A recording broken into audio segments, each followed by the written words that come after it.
Residential Report Writing and Case Studies, Chapter 2, Reporting Basics and Options, page 20. Examples of state from Advisory Opinion 38. Zoning. General business. B4. Existing use and subject improvements conform. The purpose of the above examples is to show one view of the differences among the application of the terms describe, summarize, and state. The examples should not be extended beyond this advisory opinion to every section of an appraisal report. It is important to note that there is one exemption to the state principle in a restricted appraisal report where the appraiser is required to summarize according to Standards Rule 2B11. Summarizing the results of analyzing the subject sales, agreements of sale, options, and listings in accordance with Standards Rule 1 through 5 is required.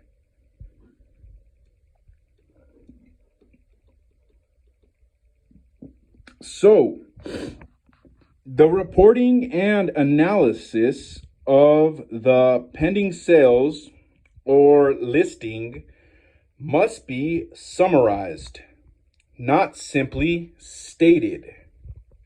End of page. Page 21. Pitfalls of forms. We have discussed appraisal forms and the tendency of residential appraisers to be somewhat form-focused. One of the pitfalls of relying on forms is that sometimes appraisers provide only as much information as the space on the form allows. If all we have available is a checkbox and a brief space to type, we might squeeze in what little information can fit and move on to other parts of the form. If all we do is check the boxes and fill in the blanks, it is unlikely that we are summarizing everything that should be summarized. It is more likely that we are merely stating information and providing less content and detail than SR 2-2A requires. In other words, a report may be a restricted appraisal report rather than appraisal report for lack of content and detail.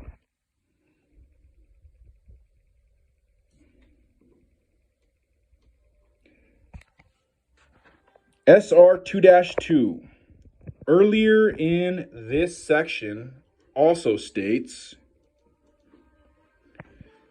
an appraiser may use any other label in addition to, but not in place of, the labels set forth in this standards rule for the type of report provided.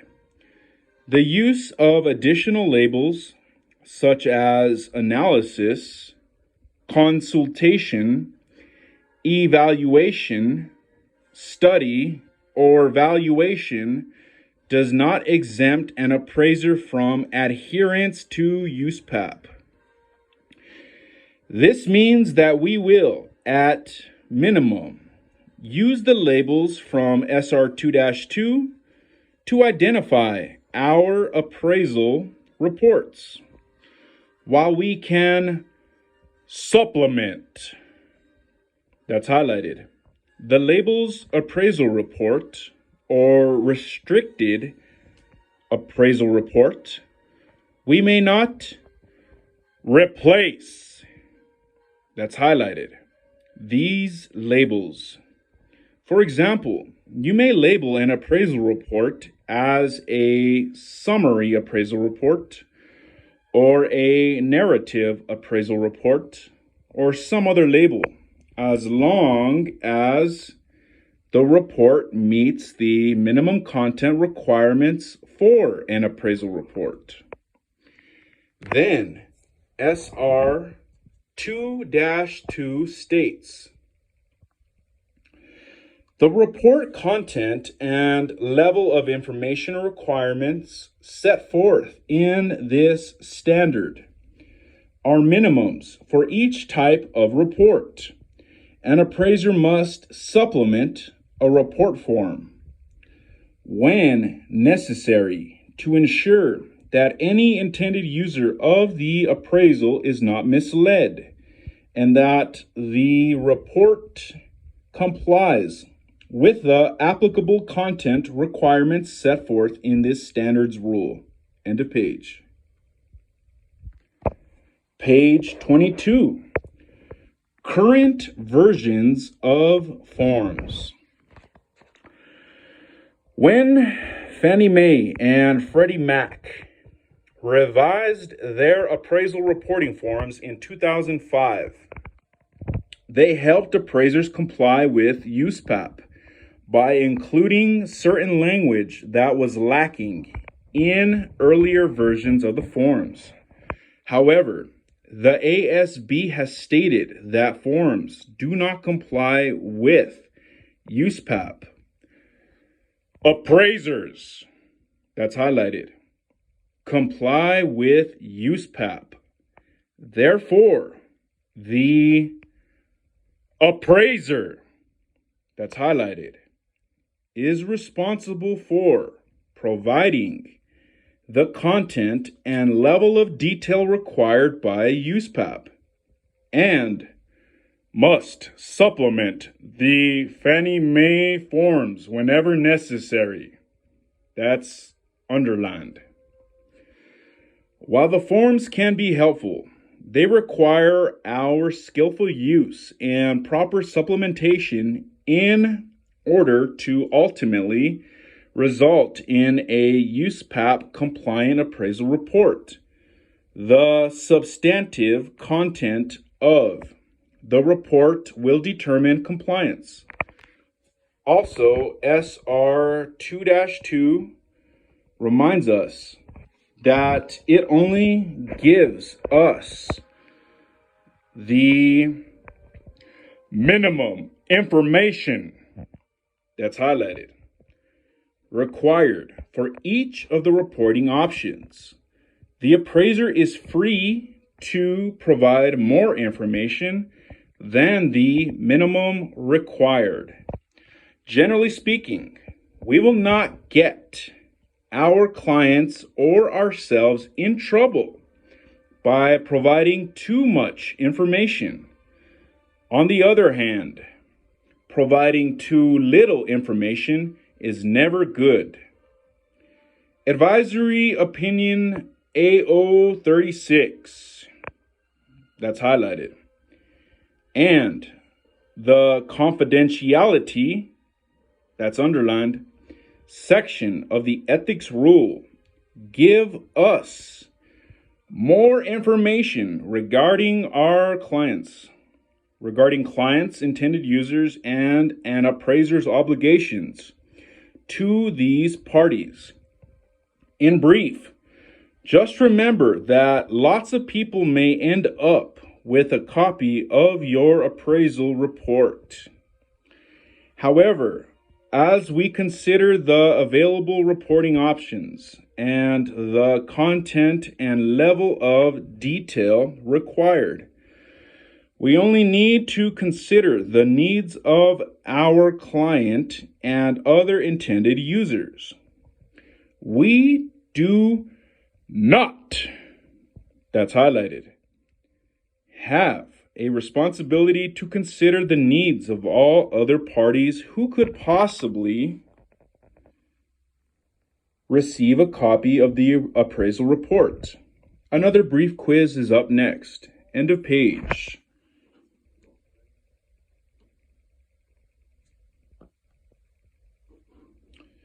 Page 23. Check your understanding. This quiz has a total of 3 questions. There will be 1 question per page. You must achieve 66% to pass this quiz. Start quiz. Number 1. Brett prepares a written report labeled Appraisal Report. However, the level of information is not consistent with the requirements of such a report. He sends the report to his client, which statement is true regarding this situation? A. He has violated USPAP by communicating a misleading report. B. He should resend the report in a different format. C. He should not have used a form to prepare his report. Or D. As long as Brett's value opinion is credible, the client has not been misled. I'm going to go A. Number 2. A party who receives a copy of an appraisal report in order to satisfy disclosure requirements becomes an intended user. True or false?